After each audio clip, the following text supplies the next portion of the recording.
राज्य भर की विभिन्न लंबित मांगों को लेकर आज शिक्षकों ने स्कूल बंद आंदोलन का ऐलान किया।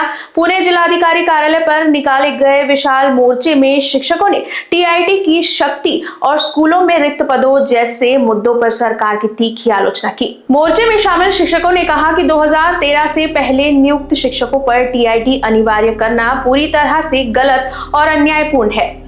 उन्होंने आरोप लगाया कि कई वर्षों से संवाद के बावजूद सरकार उनकी मांगों पर ध्यान नहीं दे रही है और लगातार उपेक्षा कर रही है, जिसके कारण उन्हें आंदोलन का मार्ग अपनाना पड़ रहा है। शिक्षकों ने ये भी कहा कि वो छुट्टी के दिनों में भी स्कूल्स चलाकर छात्रों का हित देखते हैं, लेकिन सरकार उनके आंदोलन को दबाने की कोशिश कर रही है। जब तक मांगे स्वीकार नहीं की जाती, वो पीछे हटने वाले नहीं है, ऐसा स्पष्ट संदेश भी उन्होंने दिया। राज्य भर में हजारों शिक्षक इस आंदोलन में उतरते नजर आए। आज मोर्चामध्ये महिला शिक्षिकांनी मोठ्या संख्येने उपस्थित राहिलेल्या आहेत। महिलांना सांभाळून सगळं बघावं लागतं। तुम्हाला सुद्धा या मोर्चात तुमच्या काही मागण्यांसाठी सामोरे जावं लागतंय, सहभागी व्हावं लागतंय। काय सांगाल, तुमची काय मागण्या आहेत आणि भूमिका काय? नमस्कार, पुणे महानगरपालिकेची मी एक शिक्षिका आहेत। माझ्यासारख्या असंख्य जेडपी मध्ये अतिशय दुर्गम ठिकाणी काम करणाऱ्या महिला देखील या ठिकाणी जवळजवळ बहुसंख्य संख्येने उपस्थित आहेत। या ठिकाणी आम्ही यासाठी आलेलो आहोत की टीईटी सारखी ही अन्यायकारक जी परीक्षा आहे ती सर्वांनी द्यावी।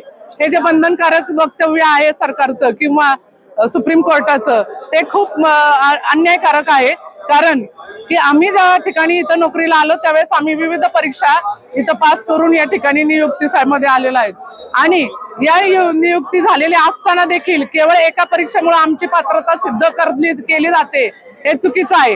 कारण आज आम्ही आमचे जे विद्यार्थी घडवले ते अतिशय उत्कृष्ट रीतीने त्यांचं दिनचर्या चालवतात आणि भारताचे सुजाण नागरिक बनलेले आहेत। तरी देखील याच परीक्षेने केवळ आम्ही शिक्षक चांगले आहोत, गुणवंत आहोत, शिक्षक नोकरी करण्यासाठी पात्र आहोत हे ठरवणं चुकीचं आहे। कारण काही ठिकाणी अनुभवाची सुद्धा गरज असते आणि काही ठिकाणी परीक्षांची सुद्धा गरज आहे। आमची शैक्षणिक पात्रता आम्ही वाढवत या ठिकाणी आजपर्यंत आलोय। प्रत्येक वयाच्या माणसाने 50 पर्यंत एक टीईटी दिली, परत काहीतरी दुसरी येईल, बीईटी येईल, सीईटी येईल, या परीक्षा पास करत बसले तर विद्यार्थ्यांपर्यंत जायचं कधी? आम्ही परीक्षांमध्ये स्वतःचा जर उत्कर्ष साधण्यासाठी किंवा याच्याच तारामुळे आम्हाला नोकरी करणे गरजेचे आहे, याच्यामध्ये जर आम्ही फक्त वेळ घालवला तर खऱ्या अर्थाने भारताचा सुशिक्षित नागरिक घडेल का? म्हणून ही टीईटी परीक्षा रद्द व्हावी। संच मान्यतेसारखे असे भयंकर जे काही मुद्दे आलेले आहेत हे सुद्धा रद्द व्हावेत। यासाठी या ठिकाणी बहुसंख्य पटीमध्ये महिला पण सामील झालेल्या असतात। आपण बघू शकता सर्वांचा एकच मत आहे, टीईटी रद्द करा, टीईटी रद्द करा।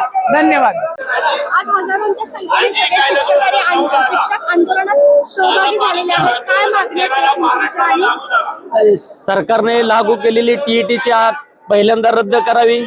सरकारने संच मान्यतेचं धोरण आणलेलं ते रद्द करावं। कर्मचाऱ्यांना वेटीस धरत आहे आणि सरकारने 2005 ची जुनी पेन्शनची मागणी ती सरळ मंजूर करावी, यासाठी हा भव्य मोर्चा काढण्यात आलेला आहे।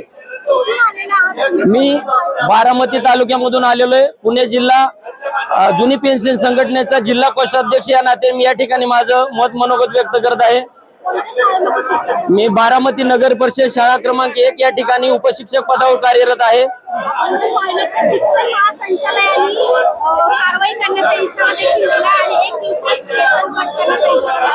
सरकारने किती जरी आम्हाला दबावाला बळी पाडलं तरी आम्ही दबावाला बळी पडणार नाही। आम्ही आमची मागणी मान्य करून घेणार। एक दिवस तरी सरकारला झुकावं लागेल आणि कर्मचाऱ्यांच्या जीविताचा, त्यांच्या उदरनिर्वाहाचा विचार करावा लागेल, असं मी ठामपणे या ठिकाणी सांगतो। Bureau report, Lokvahini news, Pune.